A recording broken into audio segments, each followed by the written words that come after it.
is well. It is well with my soul. And through the pain, it is well with my soul. That was penned by a man named Horatio G. Spafford. God bless you for having to go through life with that name, Horatio. But maybe a little schoolyard fights in 1873. That was a cool name back then. I don't know. Yo, Horatio. I don't know. But the love that I felt for my mom is unsurpassed.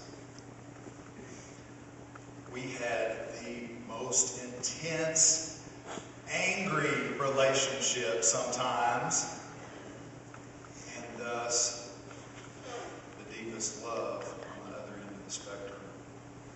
Who was she? Who was she? As you knew her on the campaign trail as Nancy Deason Jenkins, Nancy Jean Jenkins. Who was she? She was a powerful woman. She was an amazing woman.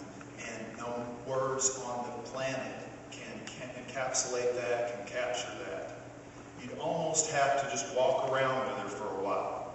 You really would. And even those of y'all that think you know her, that if you didn't walk down the street or go to the Walmart, we still call it the Walmart, we go to the Walmart, if you went up to the Walmart, and I'm not being over-exaggerative, elaborative in any way, shape, or form, she would have talked to 3 or 4 people about her love of God by the time we got there and converted 3 or 4 along the way. I mean, it was amazing. It was amazing. That is, she was a dynamo. She was on like no one I've ever seen. But she had seasons that she went through, just like we all go through. And she had some seasons of darkness. She struggled with depression. And she was as sharp as they came, and she fought as hard as they can as well. Well, what was her character like? I spoke to her brother Darwin just the other day, and he said it didn't matter if you believed exactly what she believed. You knew she believed what she was saying. Her authenticity was there, and she was right on, and she could just about win you over. Even if it didn't make a lick of sense to you. You're like, oh, okay, well, man, with that kind of passion. And a lot of people caught that passion. And a lot of people felt that. And we were richly blessed to be a part of that. There was a quote from all people, Albert Einstein. I heard he had a smart or two up in his head at one point or another. But this was obscure. I'd never seen this. Our death is not an end. We can live on in our children and the younger generation. For they are us. Our bodies are only wilted leaves on the tree of life. And her beloved husband, the strongest man, the most humble man I've ever met, the most creative man I've ever met, her lover, sometimes historically, he was the center of attention. He is the funniest guy I know and the most dynamic in his own right. But there at the end, he was holding on for dear life on her coattails sometimes, just going along for the ride. But he put it to my kids in a beautiful way, of the caterpillar to the butterfly, and the chrysalis stage is here. She has spread wings, and she is the butterfly, and she is taken on. And we love her so much, and she is leaving a legacy behind. The word legacy has just kept coming back to me, and she is living on in these kids. She's living on in the family. She was raised on the farm. She was a hard worker. She tried not to sweat too much, though. She didn't like to be hot. We can make meat in our house. And I love it. I learned, I like it.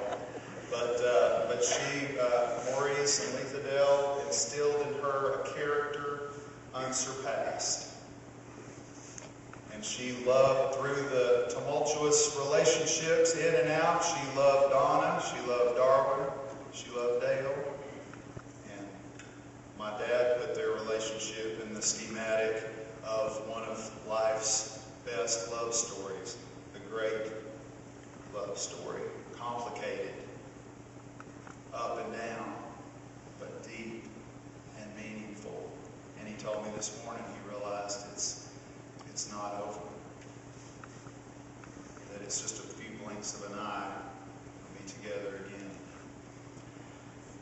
The love that I feel comes deep, and I had a quick couple of stories I'm going to tell. I'm going to get off this podium here before I really start preaching or something. I don't know what's going on here. The whole idea of maybe, just maybe, if you walked down to Subway. I remember a vivid story of being in Lexington, Kentucky, and walking with my mom to Subway, and as I said, 2 or 3 people sharing her love. It just poured out of her. And she would talk to the homeless person, and she didn't just talk to them and give them $1 so they could go get some alcohol. She helped somebody. That was one of the things that was given to me, that she took a lady named Gladys under her wing and set her up with a place to live. That was living the faith, walking the walk, not talking the talk.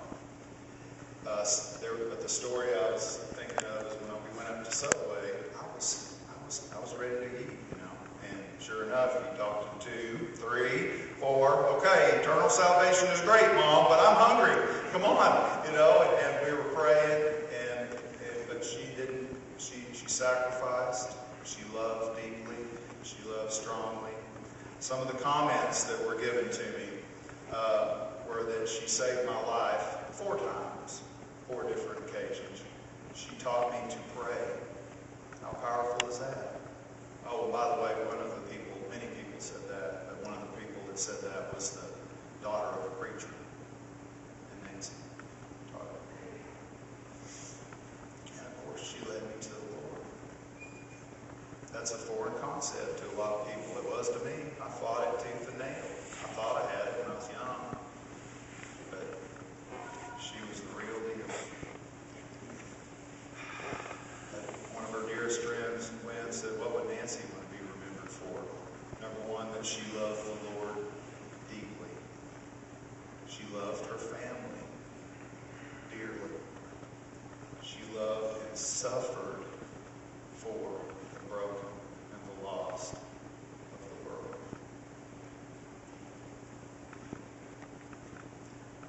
Alice Carey had a dying hymn, my soul is full of whispered song.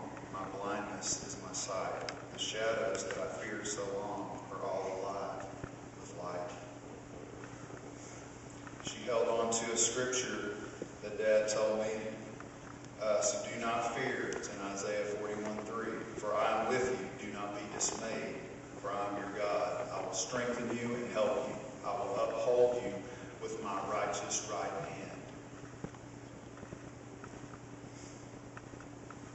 Lord, haste the day when my faith shall be sight. The clouds be rolled back as a scroll. The trump shall resound and the Lord shall descend. Even so,